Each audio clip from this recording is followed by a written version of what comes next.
And then we have Louis Fleury. I forget what his nickname was. Jean-Louis, Jean-Louis. That's it. And then, of course, we had I remember one time my dad walking to Spy Hill to get medicine for some of the kids that were sick here, or maybe probably some of us. And Dad walked in the wintertime to Spy Hill to get medicine for us. And that was the only means of travel then, because there was no road to Spy Hill, and that's where the closest doctor was. And he'd come with a snowplane and visit the people that were sick in the area. We didn't have to send our kids to Brandon or Winnipeg to have their tonsils out in those days. They took them right out in the kitchen table in the kitchen. I remember my sister Rosalie, Elmer, and I think Maria was there too. Uncle George's oldest daughter. And they were on the kitchen table, and that's where the operation was done. He spent a lot of, he traveled out in this area quite a lot. Then there was Mrs. Vermette. That'd be, I don't remember what her first name was. Zilda, that's it. And then, of course, we mustn't forget Joe Venn. He sure would have been glad to have been here today. It's something that they look forward to at all times. And I guess that's about all the people I can actually remember growing up here. I do know that there was a lot of square dancing going on.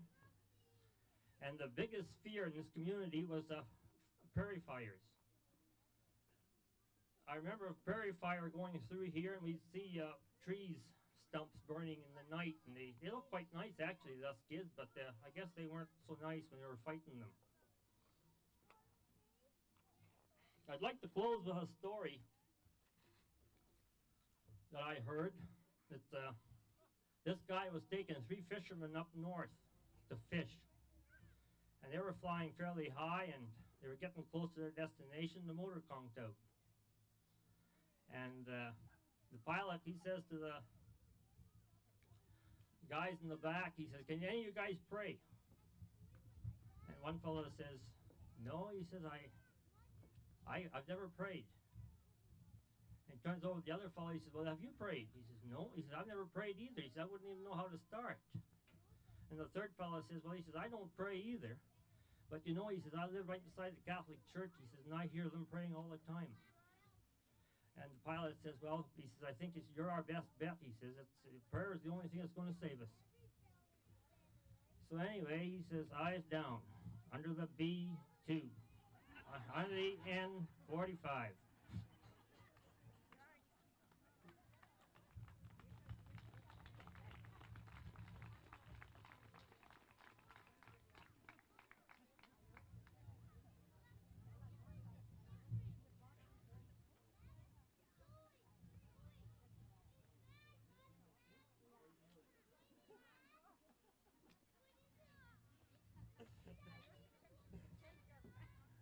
Lena just told me she used to change my pants.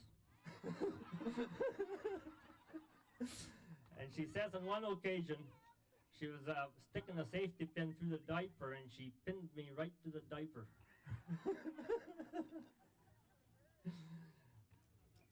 Anyway, I'd like to again congratulate the group that worked here, and it's nice to see people working together.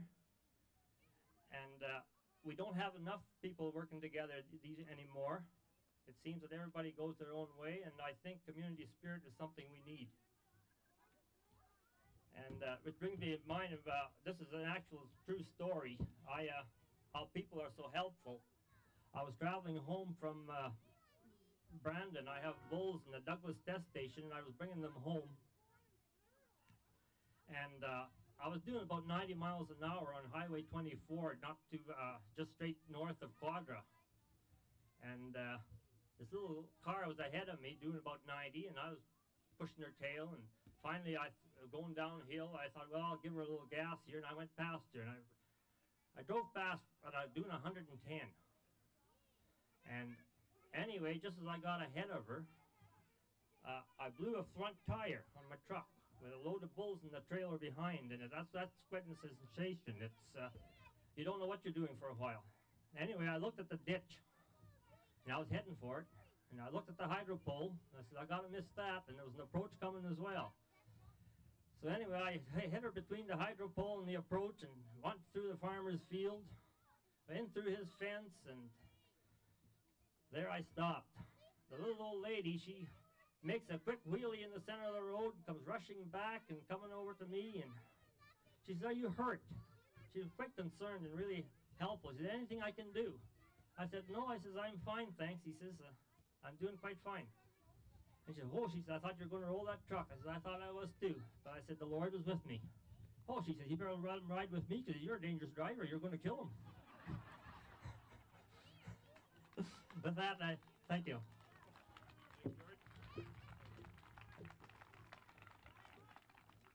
Thanks, George. I'd like to now call up Sam Brown, Mayor of Binscarth.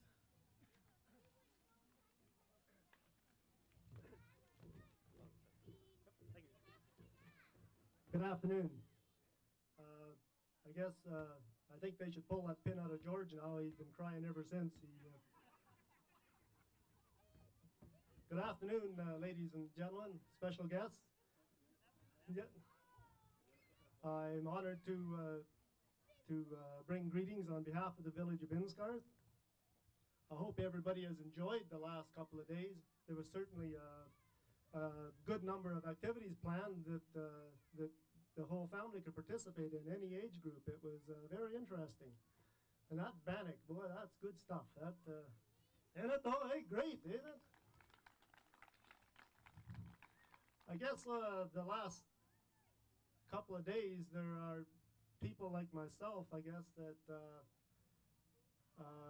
you get to participate in another culture and their traditions. And then I guess on the other hand, the Metis people, they get to remember the days gone by, reminisce and tell stories. They've likely seen people that they haven't seen for years, heard a lot of stories from their elders, a lot of crap like George was telling us here. And it's all very interesting. I think it's very important that that we protect our culture and our traditions. I also feel it's very important that we not let our cultures interfere with our daily activities and our decision making. I think we should be all working together, and I think this weekends like this, where you have different cultures, everybody all mixed together, I think it proves that it can be done, and we should strive towards that. It's be a good feeling to see everybody working together. Got something else here. Yeah.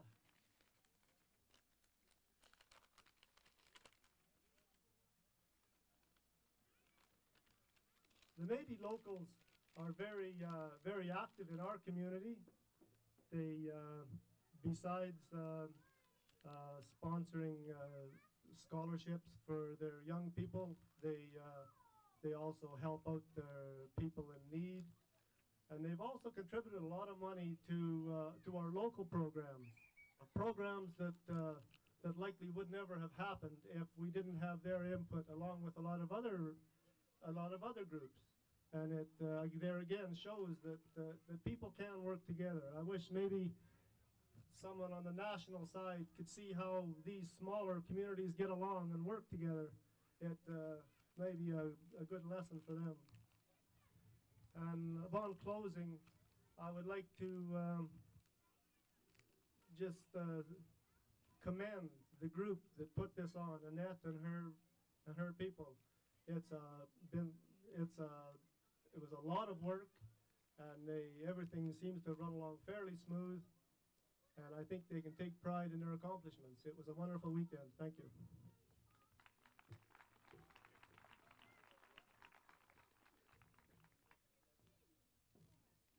Thank you, Sam. Just another reminder, they still have sashes and other artifacts for sale in the tent. I'm sure they'll be ready to pack them up very shortly. So for those that want to make some purchases, those do so very shortly. Help me bring up Jim Tanner, who's the chief of the Gambler Band. Jim Tanner, are you here? There he is.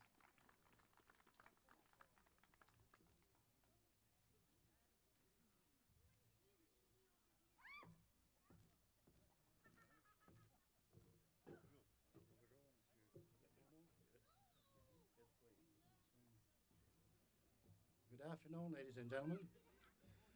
I'm glad to be standing here, and it's a great pleasure to be able to bring your greetings from the Gamblers Indian Band. And I would like to say it was a great morning, or at noon I should say, with Archbishop Exner. And it is something that we don't see very often. And I think even just looking at noon when Mass was on, when all cultures were together here today, would give a good example of how people can work.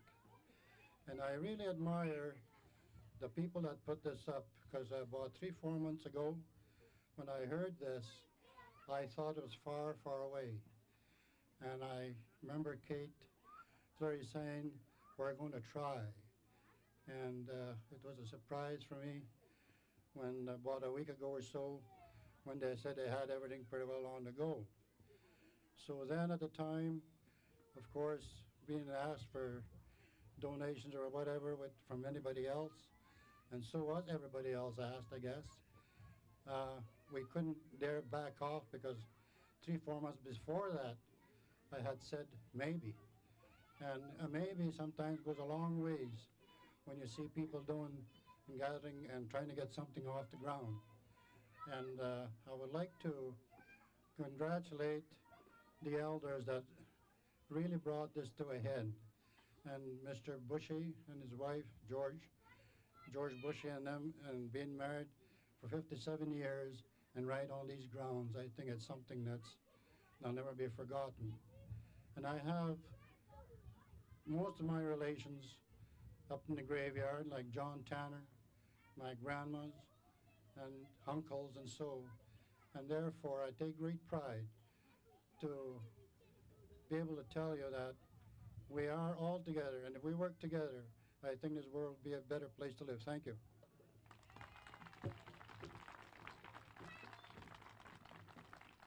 Thank you, Jim. I'd like to now call up Lynn Whitten with the Brandon University. Can you come up, please?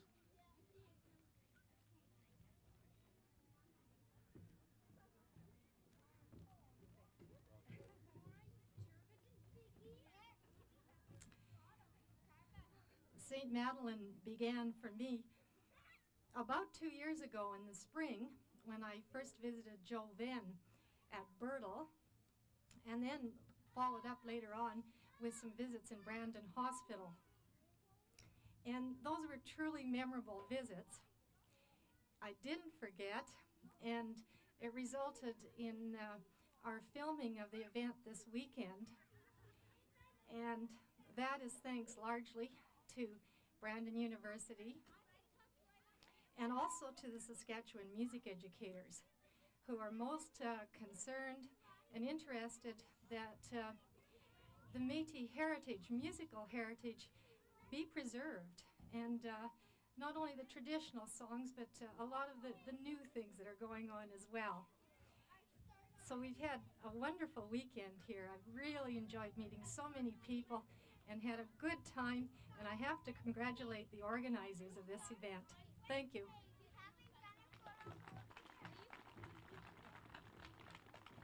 Thank you, Lynn. At this point in time, I'd like to introduce John Lavelli, who's the Vice President of the Manitoba Métis Federation and represents the Southwest region. John?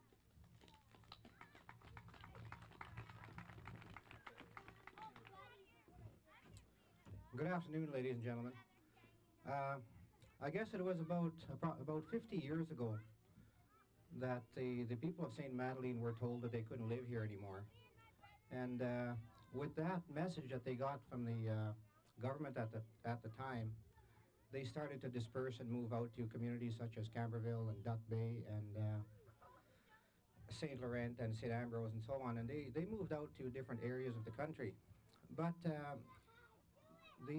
I guess the people never did forget when they used to live here. They never did forget Sainte-Madeleine. And I first heard about Sainte-Madeleine maybe about 5 or 6 years ago, when there was an ad, not an ad, but there was it was in a newspaper, in the Winnipeg Tribune, I believe it was, or the Winnipeg Free Press, and my mother showed me the picture of a group of people in front of the church at Sainte-Madeleine. And there was a bunch of kids sitting amongst the people there, and my mother pointed to me, and she said, "This is me." You know, she was only about 4 years old, I believe, at the time, 4 or 5 years old. And you know, from then on, she's told me stories about Sainte-Madeleine, and I really became probably attached to Sainte-Madeleine just as much as the people were at the time when they were living here. And you know, I guess we will never forget Sainte-Madeleine, and we've come back here today, this weekend, to commemorate the town of Sainte-Madeleine that was here, that flourished here at one time. We came back here, we unveiled a plaque this morning in the cemetery. That plaque would serve as a symbol to the people that once lived here, to the community that was once alive here. And we, again, came back to remember Sainte-Madeleine and the people that once lived here. The elders were back here again, and this is probably one of the, since the people left Sainte-Madeleine, this is probably the first time that there's been so many people in this area. And it shows that people are upholding their culture. They remember the town of Sainte-Madeleine. And I hope that in the years to come that we are able to continue with these celebrations. And it's through the efforts of the Binscard Local and the Gambler Indian Reserve and the other organizations that donated so graciously to hold these days. And I would like personally to thank these people for putting on Sainte-Madeleine Days. Thank you.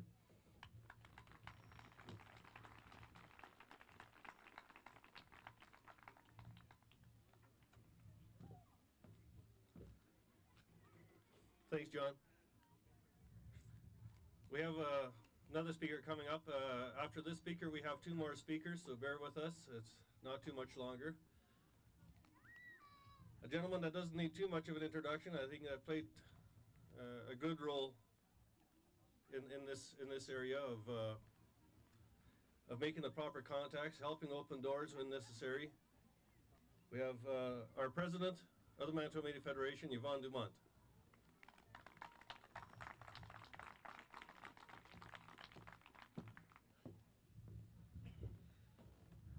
Thank you, Ed. I want to thank, first of all, the Binscard Métis Local for inviting me to be here this weekend and to unveil a historical plaque in a cemetery where your roots are deeply planted. There are many people who have asked me about the significance of the blue and white Métis flag up there with the infinity sign on it. That flag was the first flag adopted by the Métis Nation in the early 1800s. I believe it was in 1816. And the symbol on it is the symbol for infinity. And so that's what that's all about. And so if you've been told, or if you've heard that the Métis as a people, or the Métis as a nation, never existed in this country, that flag tells us different. The Métis identified as a nation. They identified as a people as far back here in Western Canada as 1816, and it was before even this part of Canada was part of Canada. So they were here. They had their languages. They had their cultures. They had their identity as Métis people, and so it's there. And it's odd or kind of ironic, I suppose, when you look back in history and you read about what one of the former prime ministers said about the Métis people back in 1870. Prime Minister John A. Macdonald said that don't worry about these promises that we're making to the Métis in these negotiations, because within 10 years there'll be no such thing as Métis people in Canada. Look around here today. Back to Sainte-Madeleine, 1990. Back to Batoche, coming back next weekend in Batoche, Saskatchewan. Hundreds and thousands of Métis getting together, celebrating their language, their culture, their heritage. Saint Laurent Métis Days coming up on the weekend following in my home community. Again, hundreds of Métis people coming back to their roots to celebrate their heritage and their history, their culture and their languages. The Métis are alive and well to this day. And during the negotiations that took place, before Manitoba became part of Canada, the government of Canada promised that there would be land set aside for the Métis who lived here at that time. 200,000 acres. And it was promised at that time that 1.4 million acres would be set aside for the children of the Métis who lived here at that time. That land got into the hands of the Métis people. And instead of doing that, they did the complete opposite. They did everything they could to circumvent the Manitoba Act and the agreements that were agreed to. And in the end, less than 15% of the land that was supposed to be in the hands of Métis ended up in the hands of the Métis people.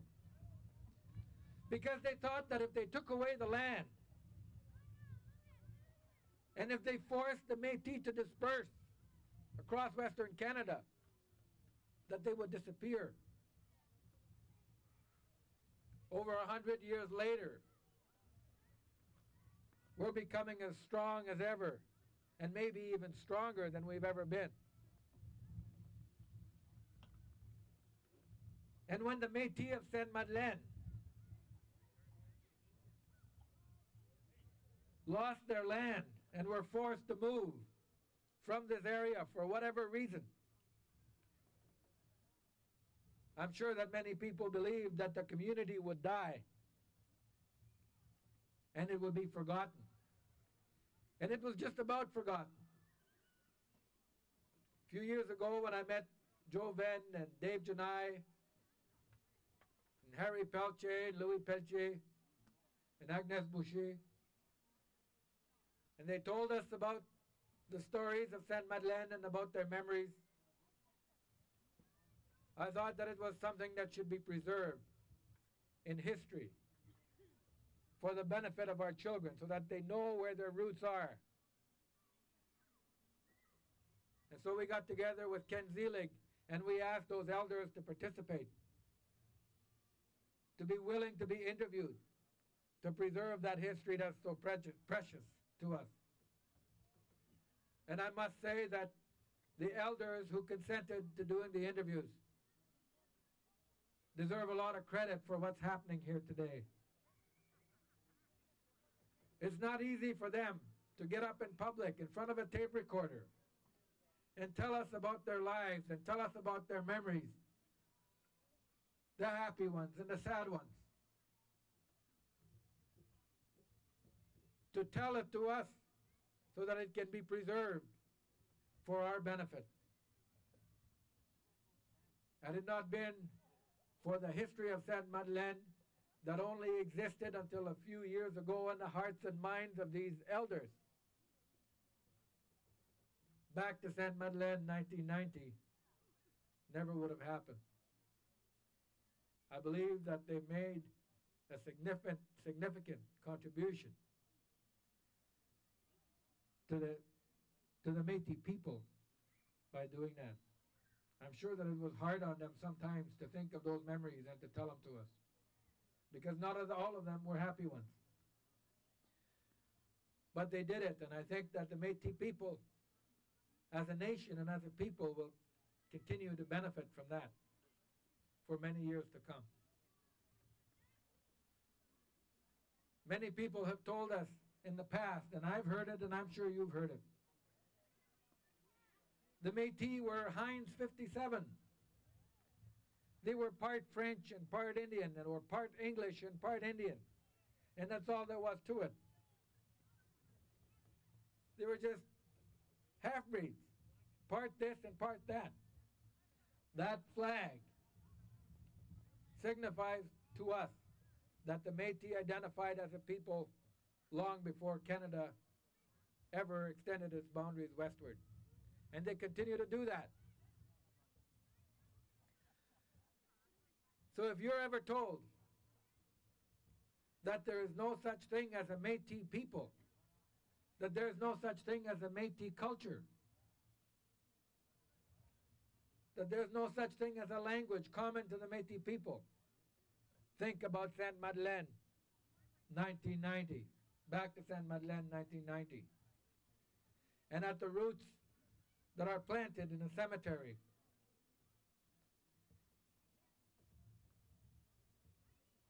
And don't let anybody tell you that there's no such thing as a Métis nation, as a Métis people. And maybe there are some people who believe that our history and our heritage and our culture is not important to us. Sainte-Madeleine, 1990, changed that. And I believe that we owe that to the elders who participated in the interviews that ended up being recorded in a book called Sainte-Madeleine, a Community Without a Town. I was very moved this morning by the service that took place here. And Archbishop Exner's very eloquent talk to us. I think there were a lot of other people were moved as people proceeded up the aisle to take communion.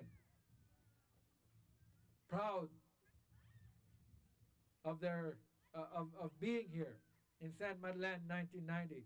And I must say, as president of the Manitoba Métis Federation today, I'm very proud of those elders. I'm very proud of the Binscarth local. I believe that you've made a contribution here today, not just to the people of Binscarth and to the people of Sainte-Madeleine, but you've made a significant contribution in the history of the Métis as a nation and as a people. I believe that you've probably made more of a contribution in the last 3 days than many years of negotiations with government. And I'm happy to see the mayor of Binscarth is with us. And other people who perhaps don't have roots here. Other people who live in the community who were interested in coming down here to listen to us. I'm glad that Mr. Durkach was able to come down here. As a politician, I'm sure he has a very busy schedule, but the fact that he takes time to come here and to be with us, I think shows that he has an interest, that he's interested in what we have to say, that he's interested in your contribution, and I think that those kinds of actions by public officials need to be recognized by ourselves as well. Sainte-Madeleine, back to Sainte-Madeleine, 1990, might someday become an annual event, and I hope that it does.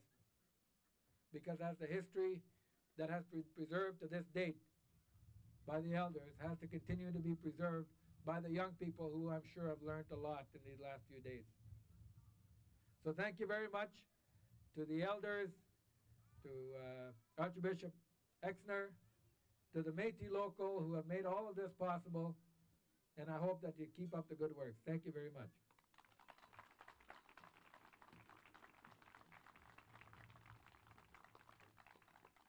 Thank you, Yvonne. Just to add to that flag, that was a common thing that the Métis Nation did every time they moved from camp to camp, or any time that the Métis Nation ever gathered to have a meeting and any special events, they traditionally flew that flag. At this point in time, I would like to call up an elder from the Binscarth local, Agnes Boucher.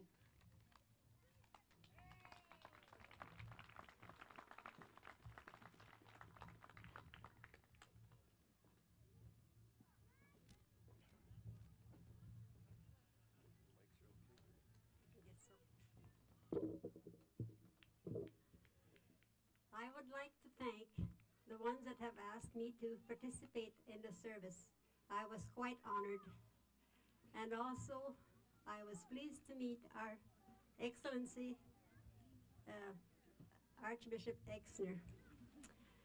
I would like to thank my family that has come from Brandon, Gladstone, and Winnipeg, and those that in my surrounding districts that live amongst me.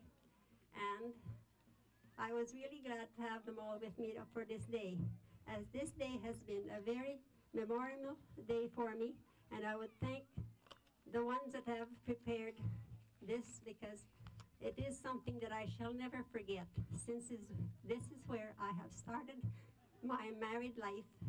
Thank you.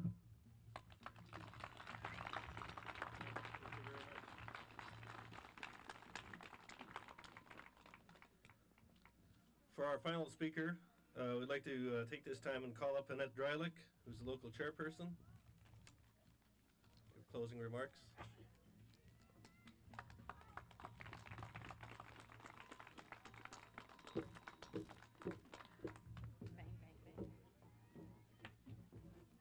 Okay, I've heard a few people throughout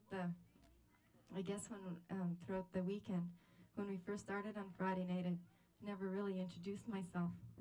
I'm Annette Drylick. I was at Gosselin before that, and I'm not from Sainte-Madeleine. And my parents come from Santa Clara. And I've had a lot of people also ask me why,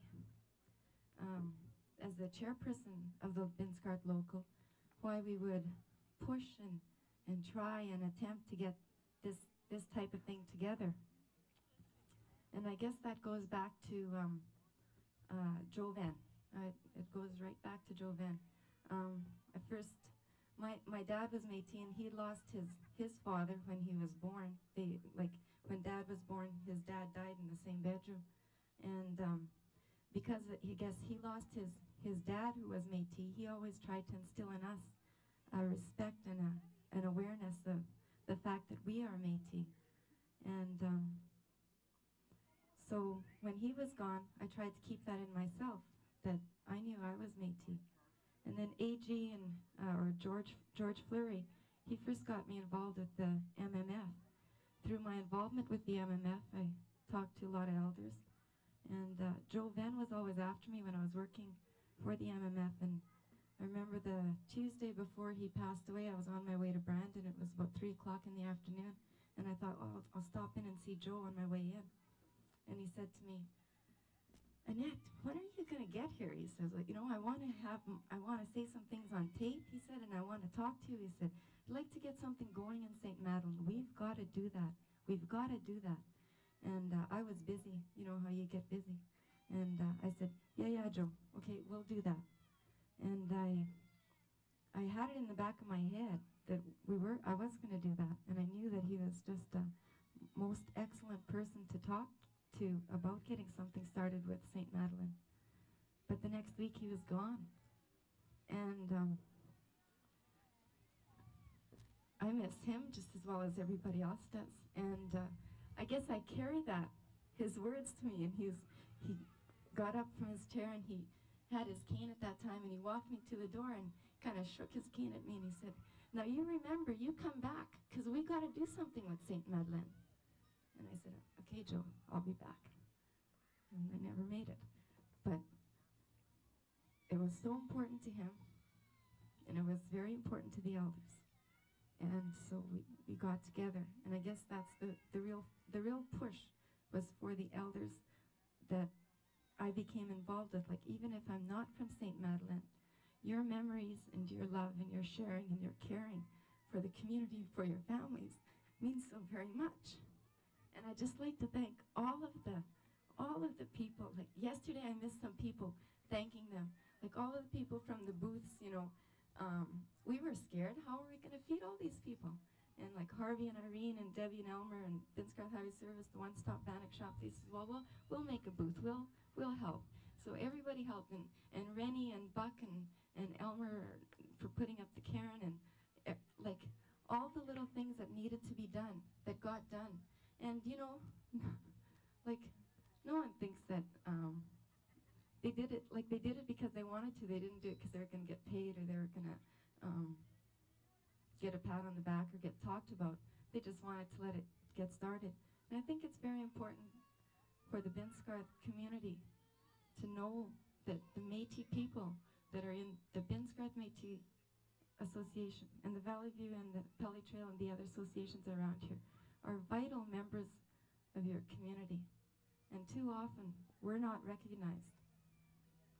And I've been involved with a variety of community groups, and through my involvement with being chairperson of the Binscarth Métis Association, I do see a lot of prejudice because of the group I represent. And I'd like to leave you with this idea that we are vital members of the community, and we work together just as well as any other community, and you can see it and enjoy it today. And just to have more respect for us, because we deserve it.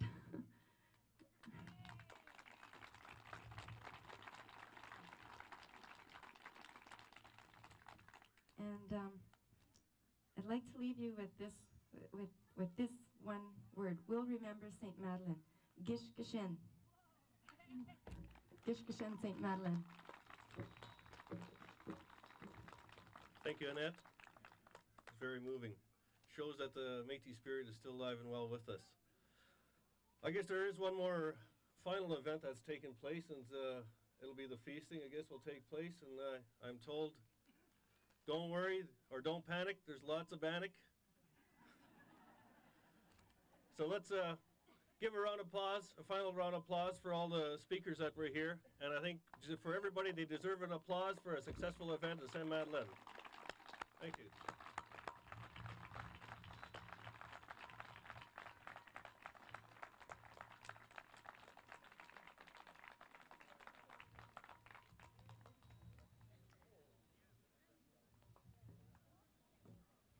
You're dead.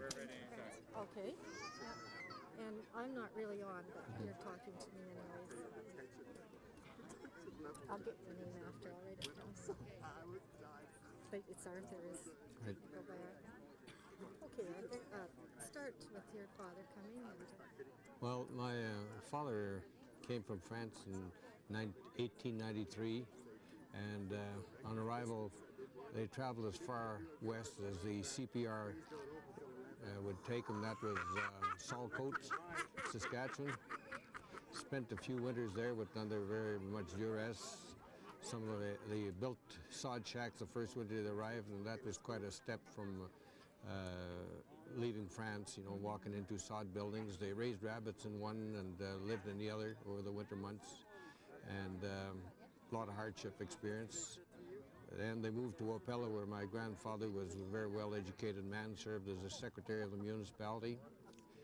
And when it was made known that the CNR main line would come through Saint-Lazare, where several French, Canadian, and Métis people lived, they decided to move in to Saint-Lazare, at which time our family was very much associated with the Métis people, Bellamers, Haydens, Fleurys, very much very many people who also form related to the Metis who were Sainte-Madeleine residents. And at that time, my grandmother was quite used to hardships, and she grew some large gardens, and through that factor they supplied the Ducal boys who were building the railroad with milk and vegetables, and that was the start of our relatives in St. Lazare. Then I guess you might say that St. Lazare was founded by an Oblat mission, who, missionary, Father de Corby, and he came in earlier than our relatives, I think in 1884, somewhere thereabouts. And Father de Corby came from St. Lazare, France, and that's how St. Lazare got its name. And in years to come, as he he established missions between St. Lazare and up to Pelly, Yorkton, and then later on at Crooked Lake, Lebret.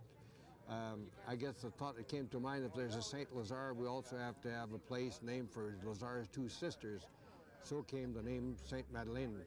And later on, south of here, about 15 miles, he also established a mission which was named St. Mart. So St. Lazare was soon with his two sisters, Madeleine and Mart.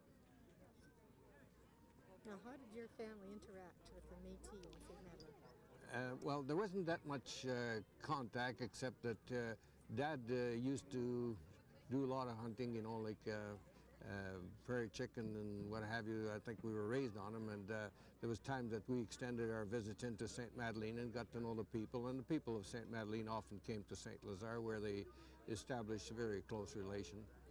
The 30s were a very hard time, weren't they? Oh, it's unbelievable that the hardship and difficulty that these people went through, you know, like it was sad, you know, when they left, just thinking that after all these hardships, you know, that they should find themselves out without a home, you might say. How were they compensated?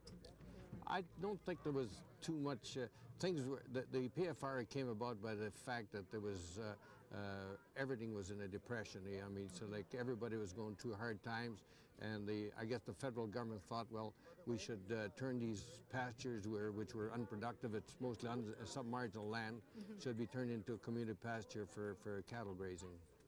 Yeah. Was your family able to help out in any way, or it seemed to me that there was something going on there, just in terms of... Well, a lot of them moved into St. Lazare and became part of our community. Others went to Selby Town, some went to St. Clara and communities north, where there was also a Metis element in existence. Yes, yeah. And are the families still the same names, still same people living here now? And many of them moved away, but a lot of them, like I say, went to distant pastures, you might say, you know, further away from their home village, and. But we've have a lot of Metis from in St. Lazare that were part of Sainte-Madeleine one time, and their relatives, and we found them to be very, very sympathetic and very, very hardy people. And well, let's say that we admired, you know, their courage in amongst all these hardships, because nobody can picture, you know, when you're caught during the winter months, away from any doctors, and childbirth was quite frequent. Food depended largely on the amount of game that would be available at that particular time, so the mortality was high, and like I say, nobody will ever realize the hardship that these people went through. Yeah, yeah, it's perfect, thanks. Okay, right there.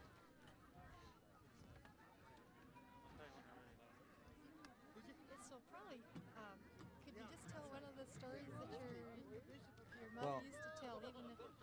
Yeah, well, she told me about when they used to live in Sainte-Madeleine, you know, some of the things that... you know, the reminiscences, and Jeremy would be interested. Okay, when my mère used to live in Sainte-Madeleine, in this town here, around here. There used to be a town here, and she used to live here, and she told me that she lived here with her father brothers and sisters, and they used to have a little house, just a little shack, I suppose it was, made out of logs and tar paper and whatever they could find to make their house with. And she told me that they had a garden. They had a little garden in the back, and they used to grow vegetables to eat. Probably not enough to keep them through the winter, but you know, just enough to feed for themselves in the summertime and in the fall, I guess, and can a few things, I suppose. Not much, but they depended on the animals of the area, the wild meat and so on, deer and rabbits and stuff like that. They used to eat and kill and eat. And they used to do some work for nearby farmers, or else they did a lot of trapping. There was a slough back there, Mom was telling me, like a sort of a marsh area. And her father, Grandpa Bellimer, used to leave early in the morning and go out there and set traps for muskrat. To catch muskrat. And the muskrat they used to catch, they skin them and sell the pelt and so on, dry it out and sell the pelt. But the meat, they wouldn't throw the meat away. They would eat the muskrat. You've eaten muskrat. I've made you taste muskrat. You know, and they still we still eat the muskrat. You know, it's a nice, good animal. Lives in water. There's nothing bad about it. And he's tasted muskrat and so on. And they used to hunt, like I said, deer and ducks and so on. And there's an old lady, I suppose, that also lived here. I forget what her name was. Mom told me about her, but she used to be a midwife. She used to deliver all the babies around here, and she was. Mom used to know her very well. Like she used to, like the gentleman said, that every time they'd hear this lady's name, means that there was a baby born somewhere. You know. So, but I guess. Mom told me about Sainte-Madeleine about 5 or 6 years ago. I didn't know anything about. I didn't even know she had lived in this area before, you know. And until about 5 or 6 years ago, as I said, that she saw the piece in the newspaper about Sainte-Madeleine, and there was a book being written about it and so on. Ken and Victoria Zelig were writing the book along with the elders, interviewing the elders of the area, and Joe Venn and so on. And that's when she told me, she says, oh, I'm from Sainte-Madeleine. Did you know that? I said, no. I said, where's Sainte-Madeleine? Like, I didn't even know. I never even heard about it. Yeah.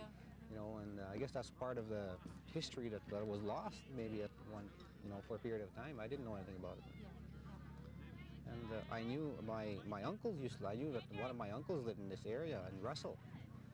But nothing was ever said about Sainte-Madeleine. Yeah. You know, nothing. And she told me about this, and I guess she kept on talking about it, you know, telling me different things, little things here and there, how they used to live. You know, everybody used to have cows, and not everybody had cows, but people had cows and horses and chickens and so on and so forth. They made a good living. They were happy. She told me they were happy, and they got together. A lot of times, every Sunday they went to church. They had the church built here out of logs and so on. And they used to get together. The barbecue is on. The seniors pay $3, and in the evening, they used to get together in the evening or on Saturdays or on the weekends, and you know, go from house. 12 and under are free. But I would just like to ask you if we could. Okay, sorry. What impact do you think this commemoration days really has on people? I think the impact. Personally? Yeah. I think, you know, it brings back, it makes the culture alive, is what it does. It brings it back, you know, to life and so on. You know, like I said, like I had previously said, that, you know, there hasn't been a number of people here for so long, you know. This is the first time in 50 years, probably, that there's been such an amount of people here like this. And, you know, it's certainly nice to see the Métis culture come alive, come together, people coming together, you know, and celebrating, and you know, having people that they hadn't seen each other for 40, 50 years. You know, I was amazed with the memory that these elders have. You know, some of them left when they were 6, and some of them left when they were 5. My mother was 10 years old when she left, and yet she was going around here yesterday. You know, just going up to someone, and, you know, you're so-and-so, and I remember you, and so on. You know, they were just little kids when they left here. It's about his age, really. You know, and 50 years ago, you know, that's fantastic. You know,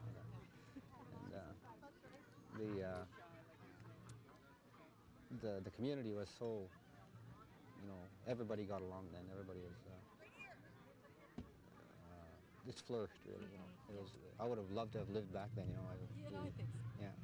You know, I think about it a lot, and my mother tells me about it, and the elders, ever since I've been involved with the Métis Federation in the Southwest region, they tell me a lot about Sainte-Madeleine as well. You know, and Joe Venn especially, you know, he told me stories, and I read the book, Community Without a Name, and so, a Town, and so on. So it's been, you know, really, really nice. Yeah, I could, you know, it was moving to it's very, very moving sometimes, you know. So. See them greeting each other. That's right, you know. I could just tell. It's just, yeah, it's just fun, you know. Yeah, it is. I can't describe it really, you know. Yeah. The feeling that you get, and of course, myself being Métis and so on, you know, it has a special. Exactly. You know, it's very special to me. Yeah. Thanks. It's been very worthwhile 3 days, you know. I would love to do it again. Hopefully next year. Net's dead body. Yeah, probably. See you, John. Probably, but you know, it would be nice to get it going. Yeah, it would. Every year, like, you know, have it an annual event. You know, it would be just fantastic because, you know, the elders, they're 70s, 80s, and so on. You know, they're not going to be around too much longer, and why not do this for them now? You know? So, Just miss Joe Venn. It really is too bad. Yeah, Joe Venn passed away quickly, and so on. So it's too bad that he. That's good, John. Thanks. Yeah. Okay. But that's good. We're done. Okay, Mr. Bell, you're a real old expert on square dancing, are you? Tell us when you first started square dancing. When I first started square dancing, I was about maybe 12 years old or something like that. I started to go to the dances, and I learned from other people, and I was kind of shy to get going, and then I listened some of those old callers, you know, and then days we used to drive or walk to a dance. Twice a week we went to the dance, you know, walk, you know, come home in the morning, 4 o'clock in the morning, you know. House to house we used to go twice a week, you know, a bunch of us, either that or would get into, in the winter time, maybe a bunch of us, you know, get on here, go to the next house, and, you know, square dancing. So now you just need a fiddle and a guitar and you got to dance. Yeah, that's all. How many people? Oh, sometime it might be 25 or 30 of us in there. It didn't matter, you know, there's quite a few. Some places only maybe 10 or 15. And then we'll call 8. Takes 8 people to make a square dance. So, did you meet when you were 12 years old, the reason you go to those things was to meet women, or? No, we just, you know, them days we didn't run around too much, eh? You know, but we seen the girls all right. Most of the time, them old ladies, them days, they watched their girls, you know. You couldn't just go out with them, you know. You have to go and see them at the house, and that's it. So square dancing was a real entertainment? Oh, yes, yeah. Everybody danced, you know. A big bunch there, we didn't have much room to let a lot of houses, you know. Maybe a house would say 16 by 20 a house. Well, there's only one square dance. There's only 8 people can dance at a time, eh? So, and there could be 8 more waiting here. That bunch finished, and yet a bunch will jump in. That's going on all night. All night. Where did you put the furniture? There's hardly any furniture. Most time we didn't have hardly any chairs. Them days benches. We had bench. Put them in a corner. Stove in one corner. Only one cupboard, that's all. We didn't have all these fancy dishes in those cupboards them days, no. So there was room enough to dance? Oh, yeah, there was lots of room to dance. So, do you remember, were there lots of people who could play the fiddle? Oh, yes, there were a lot of players in these. But near everybody had a fiddle playing. Now our way there at home, by God, and one family there, where one of them played, you know. And they used to have a dance there every week. Like my wife's dad there, you know. Every week they had a dance there. So is that how you met your wife? Yeah, that's how I come to meet her. You met her at a square dance? Yeah. Yeah. Yeah, right. So, so was your wife a real good square dancer? Oh, yes. Yeah, he's good. Also, he can call, right? He can call. This spring he went to Bazaar there, trained the kids. Yeah, he's done pretty good, too. Trained. So, what's this calling? Tell me about calling. Calling, well, just depends on what tune you're playing, eh? You could say, when you're calling like that, there just depends what tune. You can say, there's two gents swinging on the center with the right, you're rolling around with the left, two gents swing on the center with the right, left hand turn, left partner, two gents swing on the center with the right, and the swing on your own, you see. That's the way it goes. Over the left from the corner, all watch you step. You don't get left with the right foot down, the left foot up, and all the way around, break, and you all swing out to partners, all. And that's the way when you got, just keep it up, but you know, this is the way it goes. Yeah. So the calling, that tells people how to dance. Yeah, yeah. Tell them how to dance, yeah. So every song has a different call. Yeah, there's all different calls, eh? Calling in there, there'll be people again going, and you say, well, first couple up to the right, right, left, back. Two ladies change across, change them back, and half promenade the last couple, over the left from the corners, all again, all the way around. And that's the way it goes in the old late couple. You know? So, did you ever have to teach somebody to dance that just couldn't get the left yeah, or lots the right? of them. Oh, yes. We teach a lot of them, yeah. You show them how, eh? You get in there and show them. Well, you start a square dance right now, I don't know how many people in here. Lots of them, they want to dance and they don't know how to dance, and they get lost, eh? Even if you tell them what to do, they get lost. Yeah, they got to see how it's done, eh? Yeah, yeah. So there's a bit of crashing back and forth. Yeah. So when you start off just bumping into each other, that's pretty natural. Yeah, right, yeah. So what made you decide to teach kids how to square dance? Well, they asked me in town one time I'd teach them, about 4 or 5 years ago. And this year again they're asking me, we're going to start this winter, again, teach school in Bazaar. Like at night we go in there, spend maybe an hour, you know, just a few square dances, and then maybe twice a week or something like that, you know. Show them different call, different tune, what tune it is, and all that, and you know. What kind of footwork did the Métis use? Did they use a jigging step? Oh yeah, some of them when they still jig a little bit, and they're all doing square dances too. Oh yes, yeah. So they mix it up, do they? Yeah. Oh yes. Yeah. Once you get to know how to dance, there's nothing to it. You don't matter what. After you get to know this, you know what it's going to call. Maybe you'll know how to do it. You know, once you learn one, then you should be able to learn the other ones. The same thing like one fiddle. When I first started, I played the fiddle. I used to sing. Finally, I got one tune. After I got one tune, I could play the other one. You know, that's what. Did you know any of the calls in French? Did you do any calling? No, I never called in French. No. Did you hear it? No, I never heard English. No, it's always English. Yeah. So. Oh, I guess they do in Quebec, some of them, eh? Well, what would you say one of your favorite dances was? Did they used to give dances, say, after they had a building or go up, or? Well, yeah, sometimes they make a new log house there for somebody to move in. Boy, everybody join in, make a dance. And then them days, we buy maybe, just depending how many people were, can of salmon. We used to buy cheap them days. Butter and bread. We had a lunch. That was a lunch. So, you learned how to play the fiddle? Yeah. Did you learn how to play the guitar? No, I never learned how to play guitar. So you had somebody to accompany you? Oh, yeah, well, my brother used to play the guitar. So did people... Years ago, I guess they didn't have no guitar, but just the violin in them days. Eh? But most of them, they had two violins going together. You know. right now, even now, you get two guys playing together makes a better music, you know. So, when you went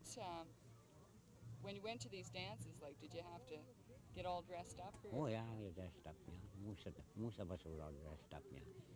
And when you went to play fiddle, did they pay you? No. That was didn't cost you nothing. Yeah, because there were a lot of fiddlers. You know, they play turnabout, they dance turnabout too. You know. Where did you get the fiddles in those days? I don't know where they got them from. There was fiddle when I know. They made them sometimes. I guess maybe they did. I don't know. There was fiddles anyway when I remember this a long time ago. Where did you get your fiddle from? Dad had one. And he gave it to you? No, he didn't give it to me. He broke it. Somebody sat on it and broke the fiddle. Dad bought another one, and then when he died, my niece took the fiddle. And he still got it out there somewhere. So you played your dad's fiddle then? Yeah.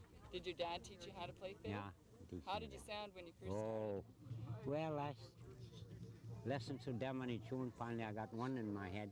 Once I played once, and then I pick up the other ones easy. Comes on your mind. Good. So what's the rhythm? Like, you know, the other day I was watching them practice, and they had their feet going, and they Oh yeah, well, like most time, yeah, it'll be going like this, you know. Makes you feel better, and you move around, you know. All players most do, you know, they kick their feet like that, you know. Did you know any women or children who played? Oh yes. My wife and sister used to play. Yeah. And I know a young kid there like my nephew was down here the other day. His boy started when he was about 9 years old. Oh boy, Latin. And a damn good player, Latin there. And his boy now is, I guess he's about 15, 16 boy. He's just as good as his dad. They go all over, you know, in Winnipeg, Portage. That's where they live in Portage, eh? And Gary. Yeah. So did you live around this area? Yeah, in St. Lazare. Yeah. That's about straight across here. That's only about 15 miles. Did you ever come out and dance in Sainte-Madeleine? No, I didn't. I come out. I never did come out here, but they used to live down, some of them right down the river, down this creek here. I come up there one time. Yeah. There's a name, a guy Bushy. One time I come up there. That time he just built the house. He had no floor. We danced. Hands out. Yeah, he had no floor in it. We danced. Yeah. So did you throw straw on the floor like they did? No. I'm not make it all shiny. No, it was shiny because it was hard. A little dusty, but that didn't make any difference. Joe Venn talked about playing the jaws harp and the comb. And did you hear all those instruments? Yeah, I heard them before, but not around here now. No. Yeah. I did hear them, yeah. Some people playing. Yeah. Played all those things. Yeah. Dad used to have one of those darn things, square things, with a lot of bloody string. He used to play that. But Dad was sitting one night to a wedding there. He played 165 tunes without a stop, they say. Because stopping his feet like that, and he had no wooden floor them time, was only soft wood. Well, he made a hole in that there floor for kicking when he was playing, you know. That's what Joe Tremblay was telling me that this is long before my time. Yeah. Were these hymns or old songs or dance songs? Yeah, they played them days all night. This wedding started and you go. Some of them used to go for 2 days wedding them days, you know. 2 days on a row. I guess everybody wanted a turn to dance. Oh yeah. There wasn't any room. No. Did you ever get together and just sing? What's sing that? songs? Song? No. No, I never did sing. Some of the people sing. They'd all gather around. Oh yeah. And sing. And Oh yeah. drink a little. Drink a little. But all them days only home brew. They made, you know, there was no liquor out them days, no beer. But we had a good time. We didn't bother drinking too much. You know? Just go to the dance and dance all night. So So tell us a bit more about this calling. Calling. If you were going to try and teach me how to square dance, what would you tell me? What's the most important thing to know if I want to learn how to square dance? Well, you'd have to listen to me when I'm calling. So I have to listen to the caller. Yeah, listen to the caller. Okay. Let's say a first change. Okay. First couple go around the sixth there. Promenade the outside sixth. And there's this couple here.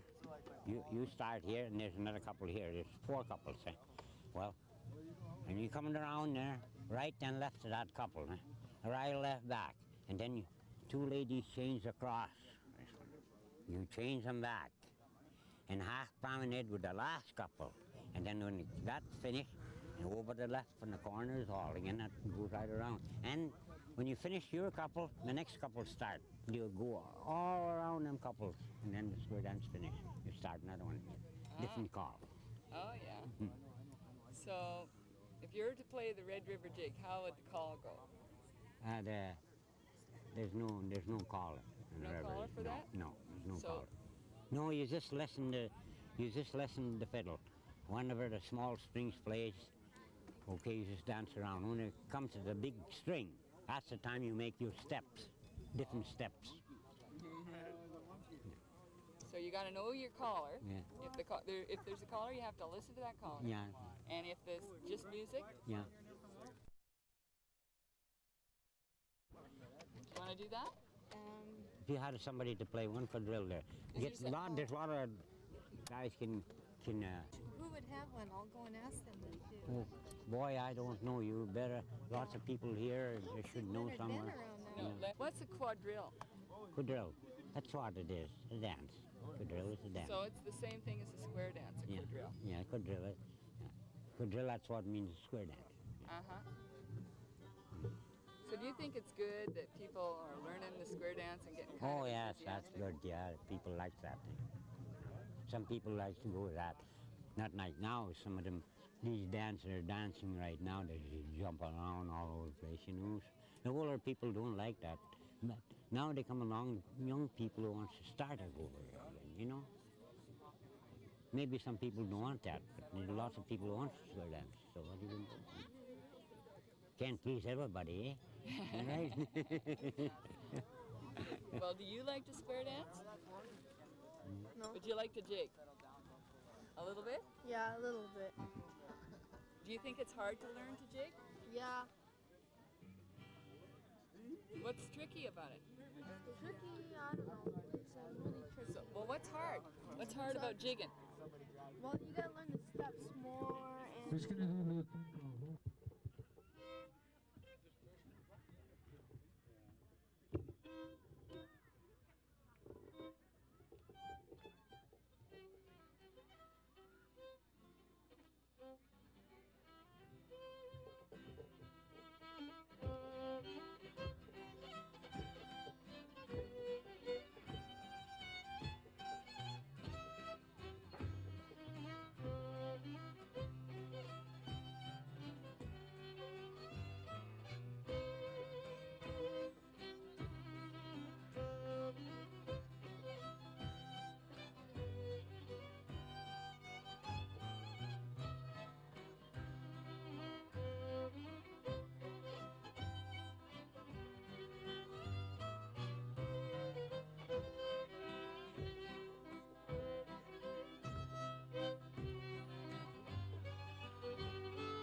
Where's the caller?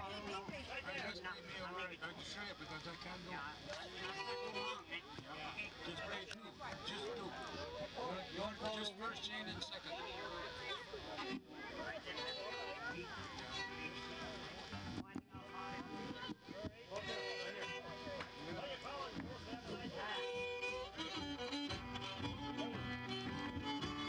Great, can you all sing out your partners on?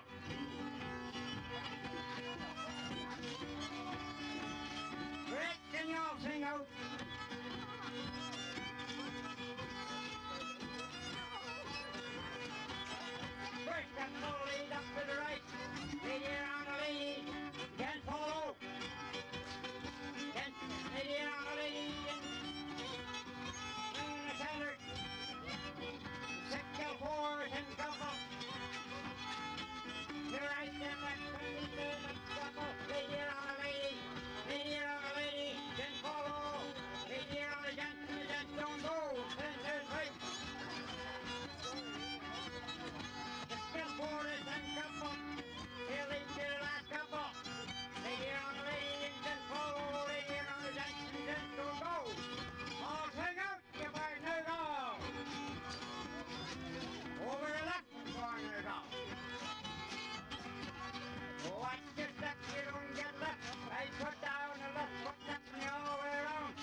Okay, go ahead.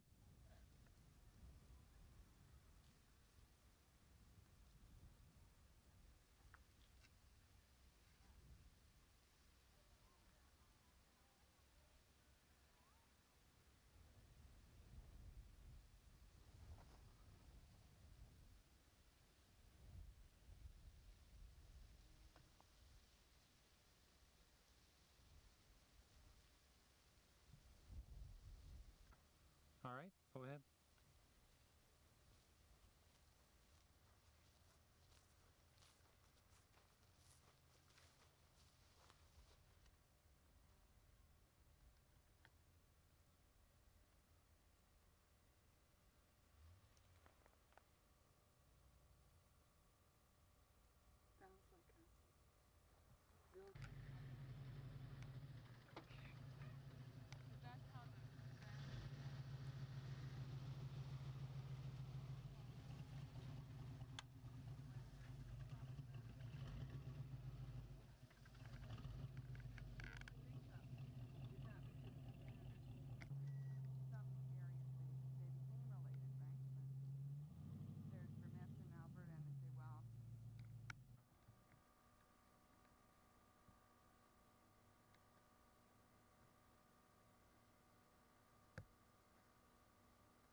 Two of the boys from that family. Step to the other side of the school? Yeah, we'll go to the other room. We're in the cloakroom now. Well, I'm afraid that was before my time also. And I was the last one born here, so born before. Really? Yeah. Oh, I think they have pictures. I was 4 years old.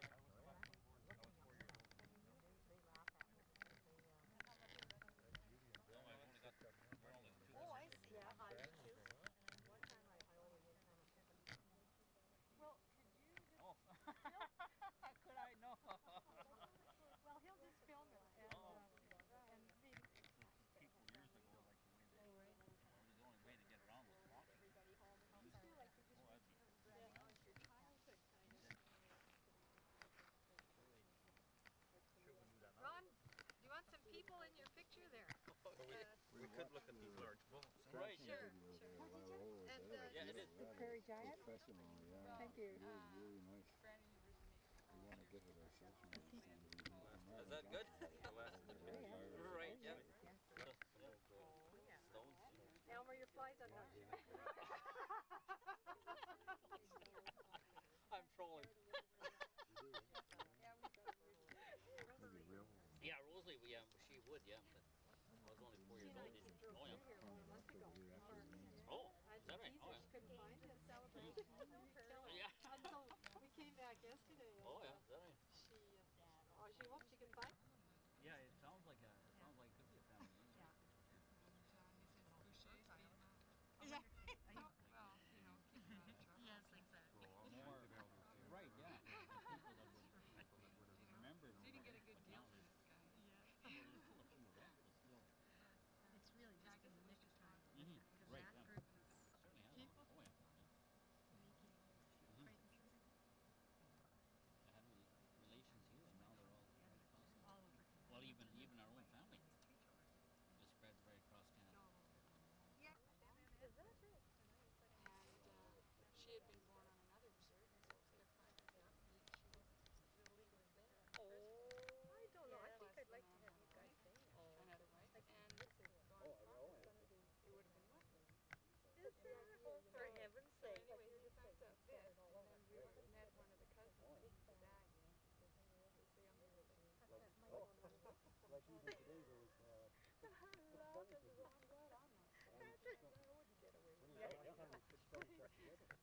Ron?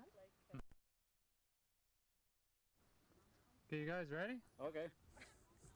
Anytime. Okay. Well, it's sure been a lovely weekend anyway. Look at this, where this old school has been. Yeah, I'm sure glad we came. I was under second thoughts, but remember how many times we used to drive down here and Dad Right, used yeah. to tell us about the old school and what was there, but I don't remember too much, but I was only 4 years old when we left, Jerry. But I don't know. But look at here. Look at where it was good of well, it was kind of a shock to me to find out that I was one of the last people born here. Yeah. So there's that made it kind of emotional for me today. I guess this is where they must have walked in. Yeah. I remember Dad saying how that school teacher used to walk from St. Lazare up here. That's a good 15 miles. Yeah. What was his name? Bluet? Something like that, yeah. Yeah. He used to walk But morning and night. they fired him or something, and he was gone for a year, and then they came back Yeah. because they wouldn't, the kids wouldn't learn from this female school teacher they had at the time, and so he came back. I remember Dad saying something about that, but you know what was really nice this weekend for me was all of our brothers were here, all 6 of us. Yeah, that's right.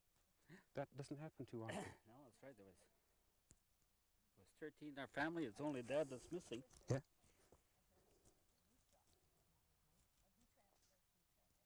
It was good. But being spread right across Canada now, we had good representation here today. But from Wabush, where Corrine is, to Vancouver. Yeah. So we're spread right across the country. And I think it all started here, eh? That's right. Anyway. I can see why Mum would have got so broken up today. You know what amazed me was the 3/4 inch reinforcing rods they used here at that time, and that, you know. Right, yeah, you wouldn't think in 1922 that had such things. Or a round nail. Must have been a novelty.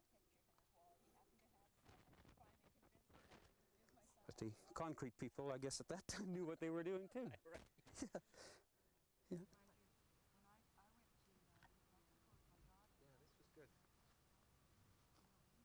Yeah. Could you hear that? Oh, I can. Oh, Is that right? Yeah. Oh, it's good. Yeah. Yeah, that's great.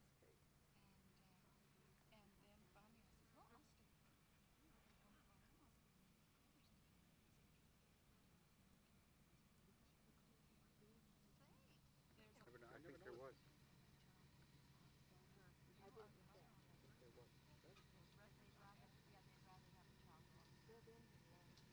Yeah, yeah, imagine you did, yeah. Very good.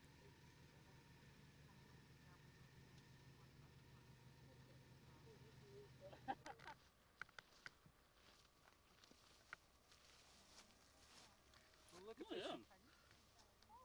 He said the old foundation, or probably was wrapped. Probably wrapped between the foundation and the first plank or something. I guess. I don't know what they're. Easier, well, they're sure cement anyway.